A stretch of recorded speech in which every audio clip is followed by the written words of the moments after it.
যখন জেফ বেজোসকে জিজ্ঞাসা করা হয়েছিল যে এত বড় ঝুঁকি নিয়ে তিনি কিভাবে চাকরি ছেড়ে অ্যামাজন শুরু করেছিলেন, উত্তরে তিনি বলেছিলেন, The framework I found which made the decision incredibly easy was what I called, which only a nerd would call, a regret minimization framework.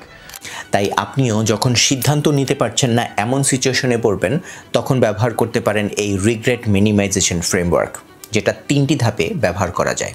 প্রথম ধাপ হলো নিজেকে একটা বয়সে নিয়ে যাওয়া, যেমন জেফ বেজোস চিন্তা করেছিলেন তার 80 বছর বয়সের কথা। দ্বিতীয় ধাপে সিদ্ধান্ত নিতে হবে যে ওই বয়সে আমার অনুশোচনা যত কম থাকা সম্ভব হয়, যেমন জেফ বেজোস চিন্তা করেছিলেন যে তার সেই 80 বছর বয়স পর্যন্ত তিনি সেই কাজগুলোই করবেন যেন তার অনুশোচনা সবচেয়ে কম থাকে। তৃতীয় ধাপ হলো আমার বর্তমান সিচুয়েশনে আমি কোন সিদ্ধান্তটা নিলে আমার সেই 80 বছর বয়সে গিয়ে আমি এই বিষয়টা নিয়ে কোনো রিগ্রেট করব না। জেফ বেজোস কিন্তু চমৎকারভাবে তার এই ফ্রেমওয়ার্কটা ইউজ করে চাকরি ছেড়ে দিয়ে অ্যামাজন শুরু করার সিদ্ধান্ত নিতে পেরেছিলেন, কারণ এই সিদ্ধান্তটা যদি তিনি না নিতেন তাহলে 80 বছর বয়সে হয়তো তিনি অনুশোচনা করতেন।